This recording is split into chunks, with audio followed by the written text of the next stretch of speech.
एक बार फिर से आप सभी का हमारे YouTube चैनल में स्वागत है। आज आपके लिए लेकर आए हैं 12th बायोलॉजी चैप्टर 3rd। 60 इसमें ऑब्जेक्टिव रहेंगे। ये पहला पार्ट 1 वीडियो है, इसका और भी 2 वीडियो आपको बताया जाएगा। ठीक है, वीडियो के लास्ट तक बने रहें और बहुत सारे क्वेश्चंस हैं जो आप सॉल्व करेंगे, आप देखेंगे, समझेंगे। ठीक है, चलिए देखते हैं पहला क्वेश्चन है। सबसे पहले अगर देखा जाए क्वेश्चन है ना, सबसे पहला क्वेश्चन है ना,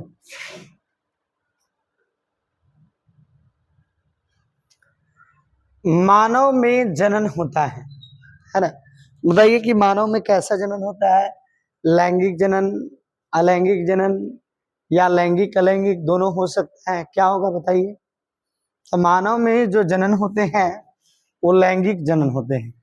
और लैंगिक जनन आपको पता होना चाहिए कि लैंगिक जनन में मेल सेक्स और फीमेल सेक्स भाग लेते हैं। मेल सेक्स और फीमेल सेक्स भाग लेते हैं, तब जाके लैंगिक जनन की क्रिया पूरी होती है। नेक्स्ट क्वेश्चन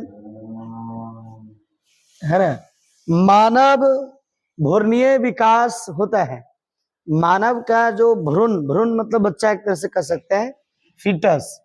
मानव का भ्रूण का जो विकास होता है वो कैसा होता है? प्रत्यक्ष, अप्रत्यक्ष, ये भी दोनों, इनमें से कोई नहीं। प्रत्यक्ष अप्रत्यक्ष के बारे में बताना चाहेंगे कि प्रत्यक्ष अप्रत्यक्ष क्या है।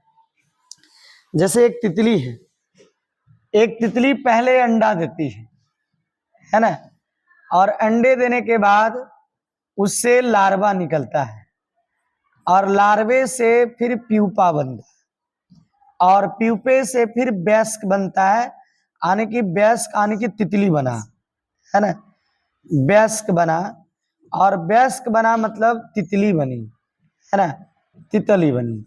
तो अब यहाँ पर आप देखिए कि अंडे से लार्वा बना, स्टेज बाय स्टेज आगे बढ़ रहा है, डायरेक्ट वयस्क जैसा नहीं हो रहा है। तो मनुष्य में ऐसा नहीं होता है। मनुष्य में क्या होता है कि बच्चा जन्म लिया और डायरेक्ट वयस्क जैसा दिखता है ना। जो एडल्ट मनुष्य होते हैं वैसे दिखते हैं। इसीलिए मनुष्य में जो भ्रूणीय विकास की जो क्रिया होती है वो आपको प्रत्यक्ष होती है। ठीक है, नेक्स्ट क्वेश्चन कि मानव होता है, क्या होता है भाई? प्राइमेट, नन प्राइमेट, ये भी दोनों, इनमें से कोई नहीं। तो मानव प्राइमेट है कि नन प्राइमेट है, क्या है बताइए? मानव प्राइमेट है। प्राइमेट उसे कहेंगे जो 2 पैर से चलते हैं, प्राइमेट होते हैं। और जो 2 पैर से नहीं चल पाते हैं वो नन प्राइमेट होते हैं। जिनकी मादाओं में मासिक चक्र की क्रिया होती है वो प्राइमेट है, और जिनकी मादाओं में मासिक चक्र की क्रिया नहीं होती है उसे नन प्राइमेट कहा जाता है। तो आने की मनुष्य में मासिक चक्र की क्रिया हो रही है, इसलिए ये क्या कहलाएंगे? प्राइमेट कहलाते हैं। ठीक है, नेक्स्ट क्वेश्चन, मानव होता है, क्या मानव कैसा प्राणी है भाई? अंडे देने वाले। जो अंडे को देंगे उसे अंड प्रजक कहा जाता है। जो बच्चे को जन्म देंगे वो सजीव प्रजक। और जो भी बच्चे को जन्म देते हैं, देखिए बच्चे को देने वाले सजीव प्रजक या जरायु प्रजक और बीसी दोनों। तो बताइए कि इनमें से मानव क्या होगा? बच्चे को जन्म देता है कि अंडे को जन्म देता है? तो मनुष्य जो है ना, ये बच्चे को जन्म देता है, और बच्चे को जन्म देने वाले प्राणियों को सजीव प्रजक या जरायु प्रजक कहता है। आंसर हो जाएगा डी, है ना। नेक्स्ट क्वेश्चन, मानव नर का प्राथमिक लैंगिक जनद अंग, यहाँ पे जनन अंग, प्राइमरी सेक्स ऑर्गन जनन अंग या जनद गोनाड अंग कौन है? जैसे कोई भी मनुष्य का नर है तो मनुष्य के नर में वैसा अंग को पता करना है जो जनद हो, वैसा अंग को पता करना है जो मनुष्य का प्राइमरी सेक्स ऑर्गन हो, है ना। जैसे अगर मान लिया जाए कि शुक्रवाहिनी नली कार्य नहीं कर रहा है, फिर भी बच्चे पैदा हो जाएंगे अगर शुक्राणु बन रहा है ना। तो आप इसमें से ये बताइए भाई कि जो हार्मोन बनाए, जो अंडाणु और शुक्राणु बनाए, वो आपको जनद कहलाते हैं। तो यहाँ मानव नर का जनद अंग पता करना है, तो मानव नर का जनद अंग का नाम क्या हो जाएगा? वृषण, है ना, वृषण। ठीक है, नेक्स्ट क्वेश्चन आप ढूंढिए भाई। प्रत्येक वृषण में कितनी वृषण पालिकाएं होती हैं? जैसे प्रत्येक वृषण में, हर वृषण में कितनी वृषण पालिकाएं होती हैं? 1 से 3 वृषण पालिकाएं, 200, 250, इनमें से कोई नहीं। तो आपको बताना चाहेंगे कि हर वृषण के अंदर लगभग 250 के आसपास वृषण पालिकाएं होती हैं, है ना। नेक्स्ट क्वेश्चन, वृषण का निर्माण गर्भावस्था के दौरान कौन से महीने में होता है? वृषण का जो निर्माण होता है वो गर्भावस्था के किस महीने में वृषण बन जाते हैं? अगर कोई महिला प्रेग्नेंट है और उसके गर्भ में जो बच्चा पल रहा है वो, उसके बारे में आपको बताना है कि कैमे महीने में बनेगा। आप इस बारे में जानकारी दीजिए, है ना। दूसरे महीने, पहला महीना, 7वां महीना, चौथा महीना, बताइए कौन सा महीना में? तो तीसरे से चौथे महीने, यानी चौथे महीने के अंत तक, है ना, सेक्स डिटर्मिनेशन की क्रिया हो जाती है भाई, है ना, लिंग निर्धारण हो जाता है, लिंग का निर्माण हो जाता है। वृषण का कार्य है, जो नर में जो वृषण होते हैं उसका क्या काम होता है? पहला ऑप्शन है कि शुक्राणु का निर्माण करेगा, टेस्टोस्टेरोन का निर्माण करेगा, ए बी दोनों, इनमें से कोई नहीं है। तो बताइए कि मानव का वृषण या किसी अन्य जंतु का वृषण क्या काम करेगा भाई? क्या शुक्राणु का ये निर्माण करता है? क्या ये टेस्टोस्टेरोन का निर्माण करता है? क्या ए बी दोनों का निर्माण करता है? तो राइट आंसर सी हो जाएगा, ए बी दोनों, है ना। नेक्स्ट क्वेश्चन, उपचारक कोशिका सेरोटोली सेल, अंतराली सेल जिसको कहते हैं इंटरस्टिशियल सेल, किस अंग से रिलेटेड है? किस अंग से संबंधित? ये 2 गो सेल्स है जिसका नाम है सर्टोली सेल, इंटरस्टिशियल सेल। तो आपको बताना है कि ये दोनों कोशिकाएं कहाँ है भाई, किस अंग में मौजूद होते हैं? क्या ये वृषण में होती है? क्या ये अधिवृषण में होती है? अंडाशय में होती है? शुक्रवाहिनी में होती है? तो ये सब जो होती है कोशिकाएं वो आपको वृषण के अंदर पाई जाती हैं, ठीक है, याद रखना है, ठीक है। नेक्स्ट क्वेश्चन, वृषण में विकासशील शुक्राणुओं को पोषण प्रदान करता है। एक वृषण के अंदर, है ना, एक वृषण के अंदर विकासशील शुक्राणुओं को खाना खिलाना, पोषण कराना कौन मदद करेगी? सर्टोली सेल, इंटरस्टिशियल सेल, जनन कोशिका, इनमें से कोई नहीं। बताओ कौन कौन कौन? तो ये जो सर्टोली सेल होती है ना बाबू, ये शुक्राणुओं को खाना खिलाने में मदद करती हैं। नेक्स्ट, नर जनन हार्मोन टेस्टोस्टेरोन का काम है। क्या काम है नर जनन हार्मोन टेस्टोस्टेरोन का, है ना? क्या ये सॉरी नर जनन हार्मोन टेस्टोस्टेरोन का निर्माण कहाँ होता है, ये पूछा जा रहा है। तो बताइए नर जनन हार्मोन टेस्टोस्टेरोन का निर्माण कौन करता है? क्या सर्टोली सेल करता है, इंटरस्टिशियल सेल करता है, जनन कोशिका करता है? तो सर्टोली सेल तो खाना खिलाता है, लेकिन इंटरस्टिशियल सेल जो है ये आपको टेस्टोस्टेरोन नाम का हार्मोन बनाता है।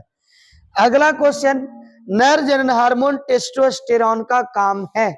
तो बताइए नर जनन हार्मोन टेस्टोस्टेरोन का क्या काम है? नर जनन हार्मोन टेस्टोस्टेरोन का क्या काम है ना? बताइए नर जनन हार्मोन टेस्टोस्टेरोन का क्या काम है? तो नर जनन हार्मोन टेस्टोस्टेरोन का काम है ना, नर जनन हार्मोन टेस्टोस्टेरोन का क्या काम है? बताइए बताइए बताइए, टेस्टोस्टेरोन का क्या काम है? क्या ये शुक्राणु को मदद करता है, बनाने में मदद करता है भाई? क्या द्वितीयक लिंग लक्षण, जैसे द्वितीयक लिंग लक्षण के बारे में आप समझिए, मूछ, दाढ़ी, है ना, गुप्तांगों में बाल के गुच्छे, है ना, ये कड़ी आवाज, ये सब सारे जो होते हैं, सेक्सुअल इम्प्रेस पावर, ये सब होते हैं द्वितीयक लिंग लक्षण। तो आप बताइए कि इसमें से क्या ये कौन कौन से कार्य को करता है? क्या शुक्राणु का निर्माण करता है? बिल्कुल करता है, ये मदद करता है। क्या द्वितीयक लिंग लक्षण का निर्माण करता है? ये भी सही है। तो राइट आंसर क्या हो जाएगा? सी, दोनों हो जाएगा, है ना, सी।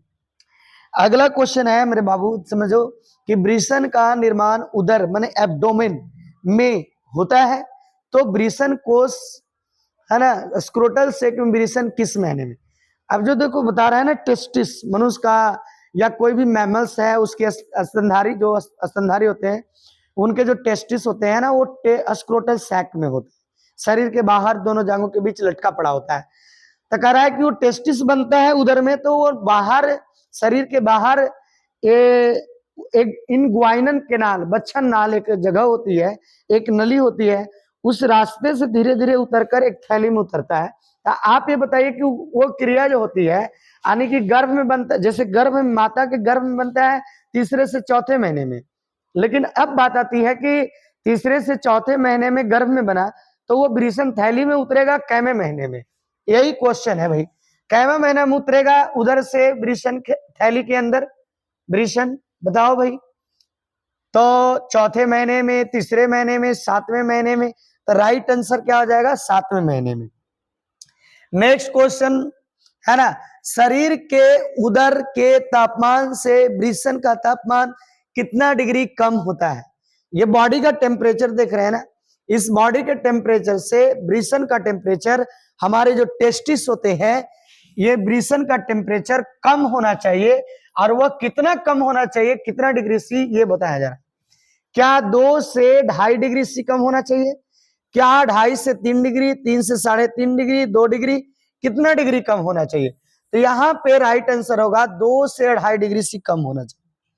अगला क्वेश्चन समझिए कि किन स्तनधारियों का ब्रीसन उसके उदर में ही पाया जाता है। जैसे ये उदर है, उदर में ही ब्रीसन रह गया, वो बाहर नहीं आ पाया, तो कौन सा मेमल है, कौन सा स्तनधारी है, तो बताइए। नर, हाथी, डॉल्फिन, ब्लू व्हेल की सभी। तो राइट आंसर हो जाएगा सभी। ये नर हाथी का टेस्टिस बाहर नहीं होता है बच्चों, ठीक है ना। आप नर हाथी को कैसे पहचानेंगे, उसके दांत लंबे लंबे निकले होते हैं, तो दांत जो लंबे निकले होते हैं वो नर हाथी होते हैं।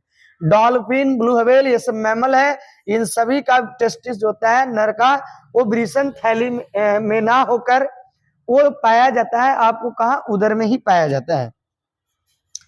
अगला क्वेश्चन समझिए, ब्रीसन की शुक्राणु जनन नलिकाएं आपस में जुड़कर निर्माण करती है।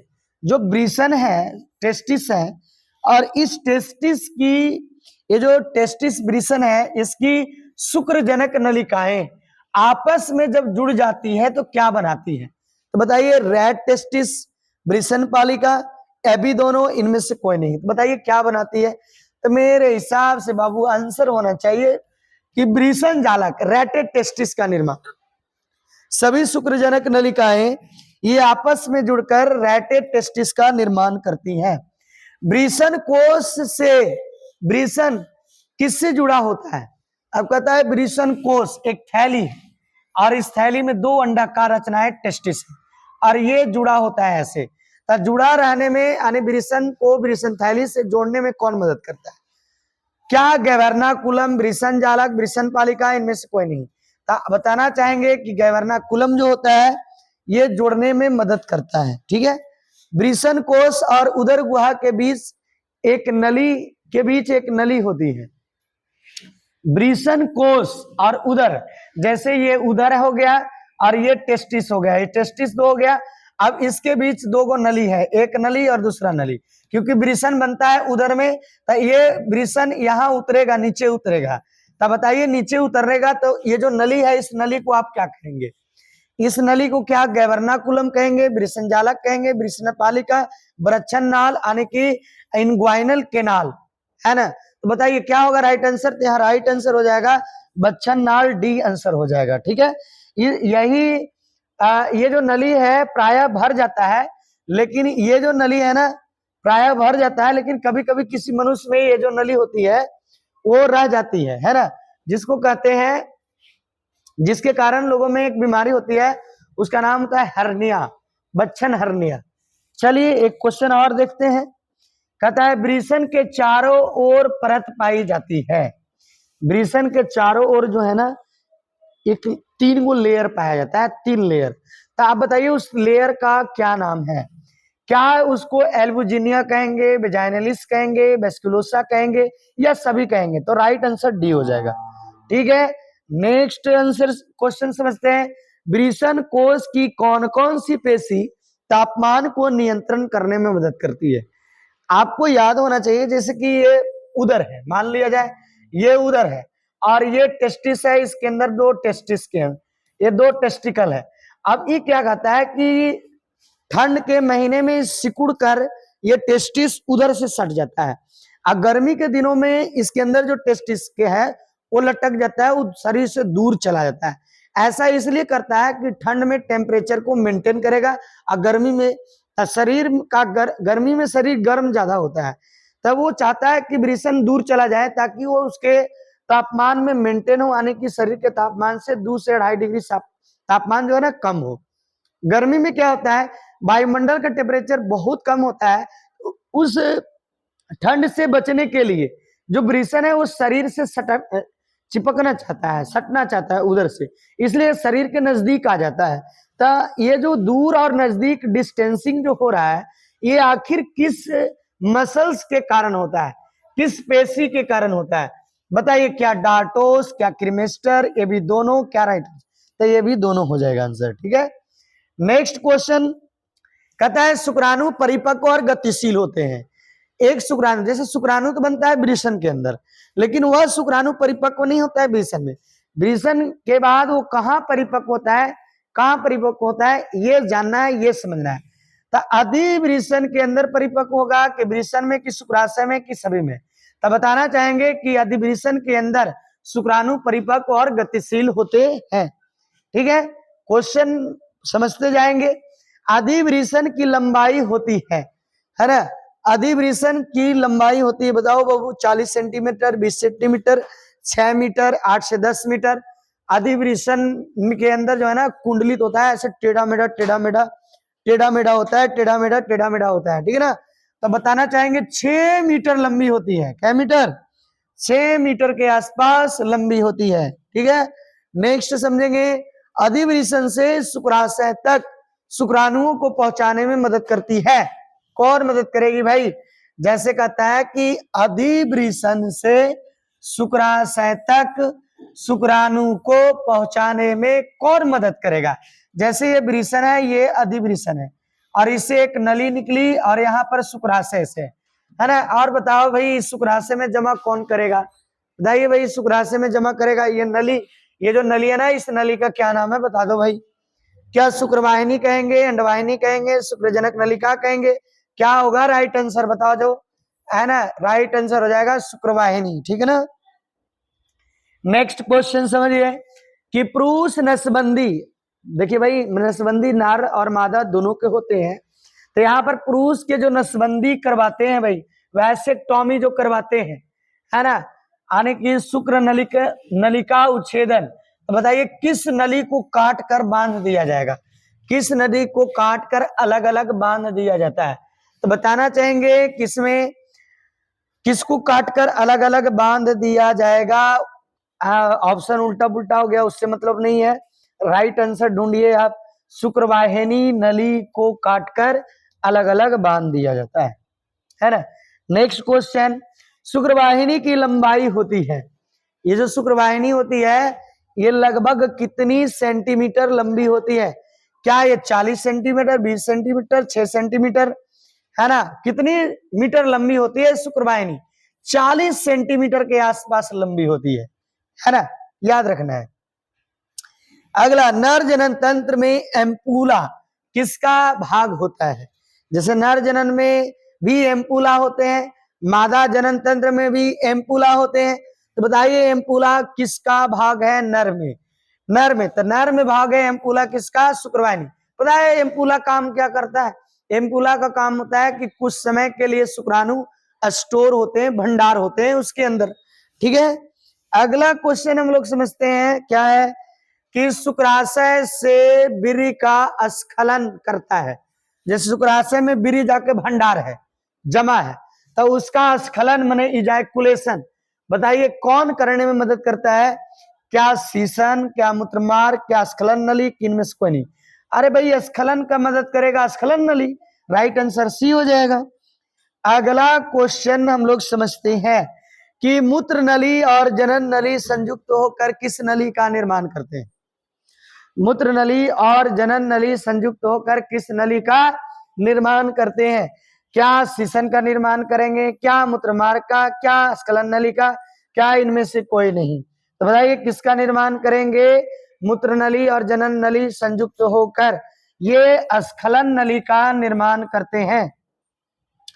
अगला क्वेश्चन समझिए, कहता है कि मानव नर का बाह्य जननेंद्रिय एवं मैथुन अंग है जिसके द्वारा मेल सेक्स क्रिया करता है, और बाह्य जननेंद्रिय अंग है, बाहर का जनन अंग है। तो बताओ कौन है?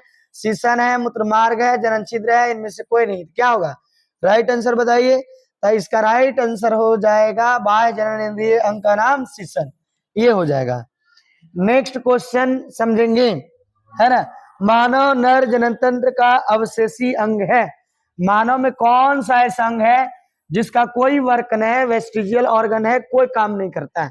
तो उसका नाम क्या है भाई? सीसन मुंड, सीसन के मुंडी भाई, अग्र छद भग सीसन, है ना। और इनमें से कोई नहीं। बताना चाहेंगे भग सीसन जो क्लाइटोरिस है तो फीमेल में होता है, ये तो नहीं होगा। अब रह गया भाई कि सीसन मुंड, ये भी नहीं होगा। राइट आंसर हो जाएगा फोरस्टीन अग्र छद, है ना, क्रिपियूस जिसको भी बोलते हैं। मानव सीसन के द्वारा शुक्राणुओं को गर्भाशय तक पहुंचाने की क्रिया को कहा जाता है। मानव सीसन के द्वारा शुक्राणु को गर्भाशय में पहुंचाने की क्रिया को क्या कहेंगे? विरिसेचन कहेंगे, कैपेसिएशन कहेंगे, शुक्राणु का स्थानांतरण कहेंगे, या इनमें से कोई नहीं? तो बताना चाहेंगे इस क्रिया को आप कहेंगे इंसेमिनेशन विरिसेचन कहेंगे, ठीक है। विरिसेचन के नाम से जाना जाता है। सीसन के पृष्ठतल मतलब डोर्सल भाग में दो मोटी मोटी रक्तनलियां होती हैं जिसे आप क्या कहेंगे? कॉर्पोरा कैवर्नोसा, कॉर्पोरा स्पॉन्जियोसम, है ना, कोरोना, या इनमें से कोई नहीं? क्या होगा? कॉर्पर कैवर्नोसा, कॉर्पर स्पॉन्जियोसम, तो ये होगा corpus spongiosum, right answer B, ठीक है। समझते जाएंगे बच्चों। नेक्स्ट क्वेश्चन, सीसन में उत्तेजना, सीसन का खड़ा होना, सीसन का बड़ा होना, वही कहलाता है आपको सीसन का उत्तेजना, इरेक्शन। तो बताइए सीसन में उत्तेजना किस सिंपैथेटिक नर्वस सिस्टम के कारण होता है? पारासिम्पैथेटिक नर्वस सिस्टम कि sympathetic nervous system? Sympathetic nervous system के कारण, है ना, सिंपैथेटिक नर्वस सिस्टम के कारण ही सीसन में उत्तेजना आता है ना। सीसन सामान्य आकार से बड़े होते हैं और पारासिम्पैथेटिक नर्वस सिस्टम के कारण सीसन में इजाकुलेशन होता है, मतलब स्खलन होता है, ठीक है। आगे की क्वेश्चन समझते जाएंगे। नेक्स्ट क्वेश्चन है कि शुक्राणुओं का भंडारण होता है। तो बताइए शुक्राणुओं का भंडारण कहाँ किया जाएगा? पुरस्थ ग्रंथि में, शुक्राशय में, बल्बोयूरेथ्रल, इनमें से कोई नहीं? तो भाई शुक्राणुओं का भंडारण शुक्राशय में किया जाएगा, है ना। नेक्स्ट क्वेश्चन, शुक्राणुओं को शुक्राशय में पोषण प्रदान करता है।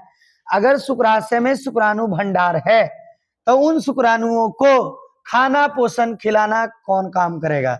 क्या फ्रुक्टोज, कैल्शियम, एंजाइम, इनमें से सभी होगा? तो बताओ भाई। तो बताना चाहेंगे कि ये फ्रुक्टोज है, यही शुक्राणुओं को खाना खिलाने में मदद करता है। नेक्स्ट, बिरी का स्कंदन, स्कंदन मतलब बिरी का थक्का बनना, थक्का बनना माने बिरी का जमना, ये जमाने में कौन मदद करेगा? जैसे बिरी तरल रूप में होता है, अगर वो शुक्राशय में जमा होगा तो वो चूएगा, ठुप ठुप यानी चूक जाएगा, इसलिए उसको जमना है, गाढ़ा होना है। तो बताइए कि कौन मदद करेगा मेरे बच्चों? बताओ ध्यान से सुनो, कौन कौन? सेमिनोजेलिन, फ्रुक्टोज, कैल्शियम, एंजाइम। सेमिनोजेलिन, ये सेमिनोजेलिन जो है ना यही मदद करता है। अलग बात है क्वेश्चन का, देखिए नर का बल्बोयूरेथ्रल ग्रंथि मादा के किस ग्रंथि का समजात अंग होता है? नर में एक बल्बोयूरेथ्रल ग्रंथि होता है जिसको कहा जाता है काउपर्स ग्लैंड, है ना, काउपर्स ग्लैंड भी इसको बोलते हैं। तो काउपर्स ग्लैंड या बल्बोयूरेथ्रल ग्लैंड एक ही होता है। मादा के वह किस जनन ग्रंथि का समजात अंग होता है? माने नर का काउपर्स ग्लैंड या बल्बोयूरेथ्रल ग्लैंड का जो काम है वही काम मादा में एक जनन ग्रंथि का काम है, इसलिए दोनों ग्रंथि एक दूसरे का समजात अंग कहलाते हैं। तो राइट आंसर क्या होगा भाई? पुरुष ग्रंथि तो मेल में होता है, शुक्राशय मेल में होता है, बच गया कौन? Bulbourethral Bartholin gland. Right answer हो जाएगा बार्थोलियन ग्लैंड। नेक्स्ट क्वेश्चन बाबू, बीरी या शुक्राणुओं का भंडारण या हिमनीकृत या फ्रीजिंग की क्रिया होती है, कहाँ होती है? बताओ बताओ। कहाँ करेंगे हम लोग भंडारण शुक्राणु का? इसको स्टोर कहाँ कर लेंगे? नाइट्रोजन, तरल नाइट्रोजन, हाइड्रोजन, है ना, कहाँ करेंगे भाई? तो तरल नाइट्रोजन में, जिसका टेम्परेचर -196 डिग्री सी होना चाहिए, है ना। नेक्स्ट क्वेश्चन कहता है कि बीरी का हिमनीकृत तरल नाइट्रोजन में कितना डिग्री तापमान पर किया जाता है? ये तो अभी तुरंत बताया, -196 डिग्री सी तापमान पर किया जाता है ना। आगे क्वेश्चन हो गया, मैथुन के दौरान, सेक्स के दौरान सीसन में लुब्रिकेशन स्नेहक प्रदान करेगा। बल्बो यूरेथ्रल प्रोस्टेट शुक्राशय कौन मदद करेगा भाई? तब बल्बो यूरेथ्रल मदद करता है ना, किसमें? लुब्रिकेशन में। आगे की बात है, बीरी किन पदार्थों का मिश्रण होता है? बीरी में क्या क्या चीज होते हैं? क्या फ्रुक्टोज होता है, कैल्शियम होता है, परकिन्म होता है, कि सब चीज होता है? हाँ भाई, ये सारे चीज मिल जाएंगे ना, ये सारे चीज मिलेंगे तब जाकर के बीरी बनता है, या राइट आंसर सभी हो जाएगा। ठीक है, नेक्स्ट क्वेश्चन समझिए, शुक्राणु जनन को प्रभावित या प्रेरित करने वाला हार्मोन है। तो शुक्राणु जनन किससे होता है? एफएसएच से, एलएच से, एलटीएच से, किससे होगा भाई? तो शुक्राणु जनन को प्रेरित करता है एलएच हार्मोन। ठीक है, कौन हार्मोन भाई? LH hormone. आगे का गोनाडोट्रोपिन हार्मोन है, एलएच और एफएसएच, याद रखना है एकदम, एलएच और एफएसएच। ठीक है, आगे क्वेश्चन है, शुक्राणु जनन की क्रिया होती है, बताइए शुक्राणु जनन की क्रिया कहाँ होती है? वृषण में, अधिवृषण में, शुक्राशय में, इनमें से कोई नहीं। तो बताना चाहेंगे कि शुक्राणु जनन की क्रिया जो होती है वो वृषण के अंदर होती है। नेक्स्ट क्वेश्चन, एक बार अर्धसूत्री विभाजन होने से कितने शुक्राणु का निर्माण होता है? जैसे एक कोशिका से कितने शुक्राणु बनेंगे? तो एक से पहली बार अर्धसूत्री होगा तो 2 बनेगा, और दोनों विभाजन करेगा तो 4 बनेगा। इस तरह से कह सकते हैं कि एक बार विभाजन से कितने शुक्राणु बनते हैं? तो 4 शुक्राणु बनते हैं, है ना। राइट आंसर है 4, बिल्कुल है कि एक बार अर्धसूत्री विभाजन से 4 शुक्राणु बनते हैं। अगला क्वेश्चन, 15 शुक्राणुओं के निर्माण में कितनी बार अर्धसूत्री विभाजन होती है? जैसे एक बार में 4 बन रहा है, दूसरा बार में भी 4 बन रहा है, तीसरा बार में भी 4 बन रहा है, चौथा बार में भी 4 बन रहा है ना। तो 4 3 12, इसको जोड़े तो हो गया 12, प्लस कह रहा है कि 15 शुक्राणु बनेगा, तब 15 यानी कि 13 14 15 16 सब तो इसी में आ रहा है ना। इसलिए कह रहा है 15 शुक्राणु के निर्माण में कई बार? 4 बार। 4 आंसर है, बिल्कुल है, राइट आंसर ए हो गया। नेक्स्ट क्वेश्चन, 50 प्राइमरी 50 सेकेंडरी से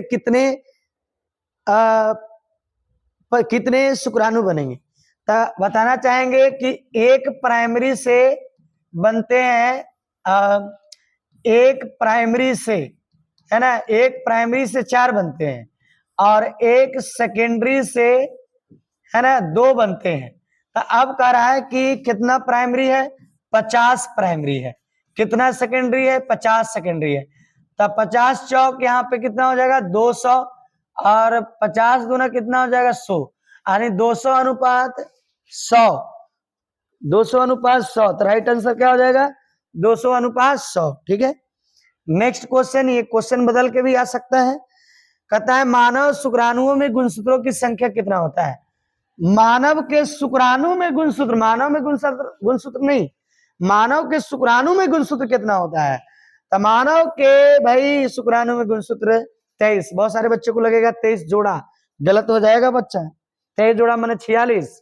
ठीक है, नेक्स्ट क्वेश्चन, मानव शुक्राणु में गुणसूत्रों की संख्या कितनी होती है? तो मानव शुक्राणु में गुणसूत्रों की संख्या होती है, बताइए भाई। मानव शुक्राणु, पता है शुक्राणु एक्स भी होते हैं, वाई भी होते हैं। ठीक है, यानी 22 + x भी होता है, और 22 प्लस वाई भी होता है। गुणसूत्र 23 होना चाहिए, ठीक है। जोड़िए 22 से 23, 22 से 23, तो राइट आंसर क्या हो जाएगा? 22 प्लस एक्स, ये भी सही है। 22 प्लस वाई, ये भी सही है। ये भी दोनों राइट आंसर सी हो जाएगा। अगला क्वेश्चन है ना, मानव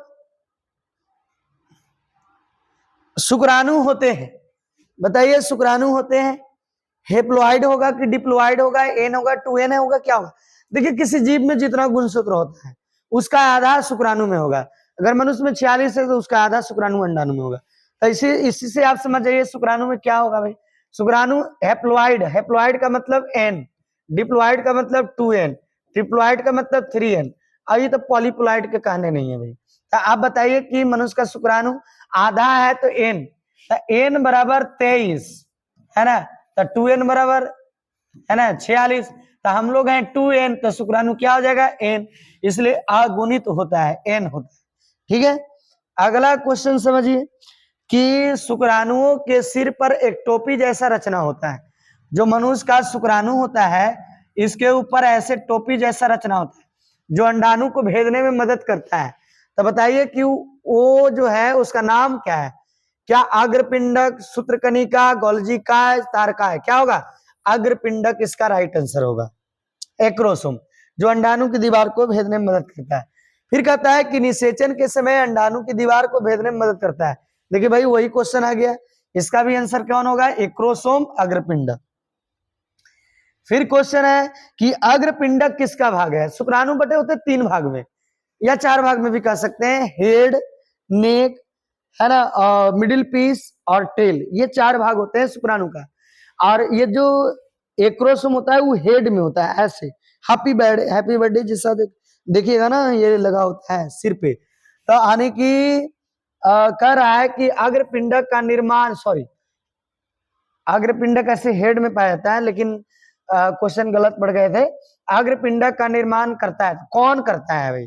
तो अग्रपिंडक का निर्माण जो करता है वो गोल्जी काय करता है, ठीक है, बहुत अच्छा।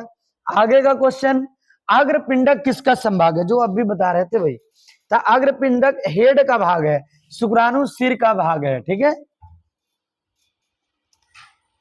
आगे हाइलुरोडिनेज स्पर्म लाइसिन जिसको कहते हैं, इसका निर्माण करता है लाइसोसोम। कौन निर्माण करता है भाई?